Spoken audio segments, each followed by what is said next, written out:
News India 27 नव्या पिढीचं नवं माध्यम। श्रीमद भागवत कथेत समाधान महाराज शर्मा यांनी सोमवारी दिनांक 29 रोजी भगवान श्रीकृष्ण व सुदामा भेट हा हुबेहूब देखावा सादर केला। हा देखावा पाहताना उपस्थितांच्या स्वतःच्या डोळ्यातून आनंद अश्रू दिसून आले। सिडकोतील पवन नगर मैदानात मनपा माजी सभागृह नेते दिनकर अण्णा पाटील यांच्या वतीने 7 दिवसीय समाधान महाराज शर्मा श्रीमद भागवत कथेचे आयोजन करण्यात आले आहे। यावेळी व्यासपीठावर माजी नगरसेवक मुकेश शहाणे, माजी नगरसेवक प्रतिभा पवार, अलका अहिरे, कावेरी घुगे, छाया देवांग, मुकेश शहाणे, बाळासाहेब पाटील, कैलास अहिरे, रवी पाटील, गोविंद घुगे, दिलीप देवांग, अंकुश वराडे उपस्थित होते। समाधान महाराज शर्मा यांनी या भागात भगवान श्रीकृष्ण आणि सुदामा यांच्या असलेल्या घट्ट मैत्रीबाबतची कथा सांगितली। जात धर्माच्या नावाने एकमेकांमध्ये भांडणे लावण्याचा प्रकार केला जात आहे।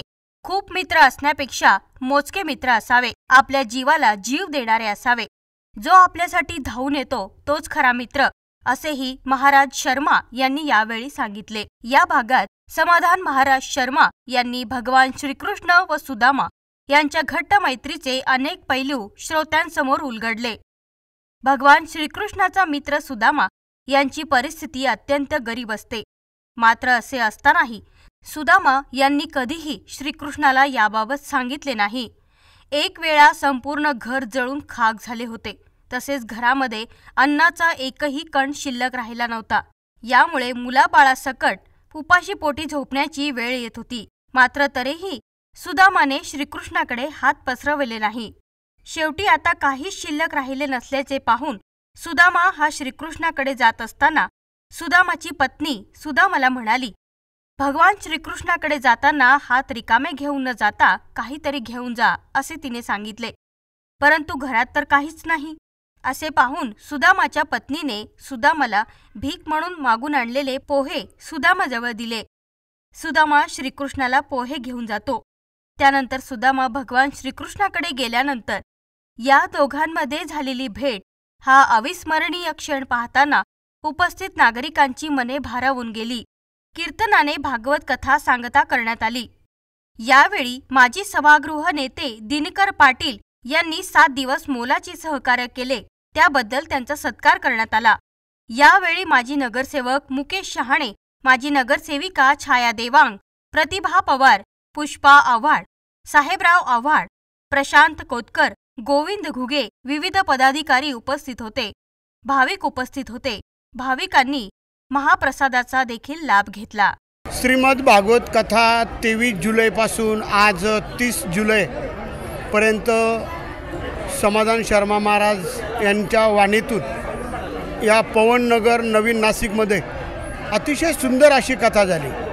कथा ही जगाच्या कल्याणासाठी, विश्वशांतीसाठी, सप्तव्यसनापासून सगळं माझ्या बंधू भगिनींनी राहावं, एक अध्यात्माचं कुटुंब बनावं, पुढं चांगलं संस्कारिक कुटुंब बनावं, हा खरा हेतू आहे। आणि ही 3रं वर्ष आहे।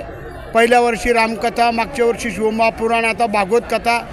आता यानंतर पुढील वर्षी 2 कथा होणार आणि 6 महिन्यांनी 1। मला सगळ्या नगरसेवकांनी, पदाधिकाऱ्यांनी, भाजपच्या सगळ्यांनी खूप सहकार्य केलं। सगळे दररोज उपस्थित राहायचे।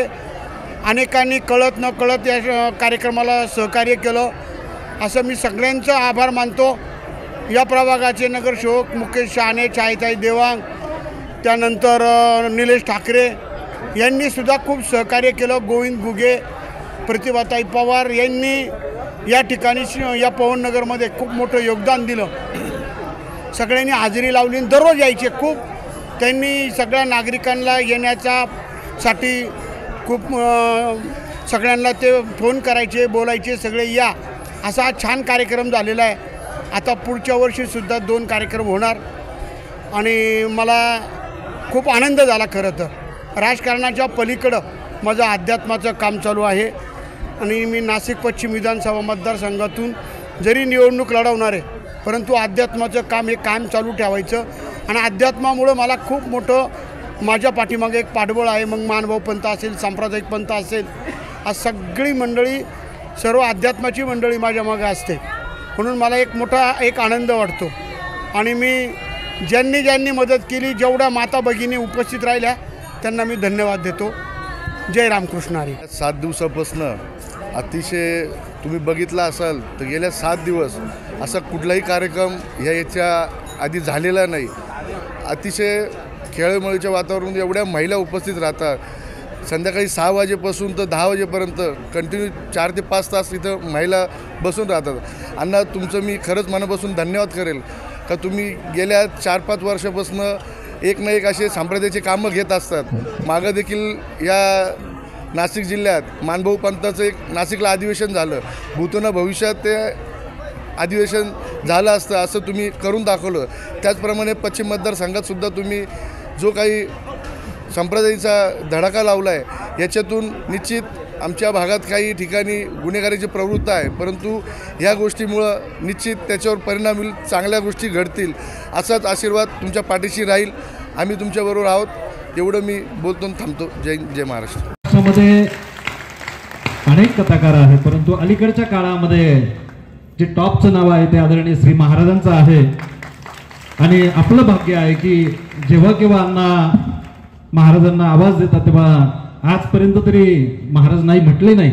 एक नाराजी मागची वाढदिवसाची होती आणि अण्णांना शब्द दिला होता, मागच्या वाढदिवसाला अण्णांना कथा घ्यायची होती, परंतु त्यावेळेस शेगावला गजानन महाराजांच्या मंदिरामध्ये महाराजांची कथा होती.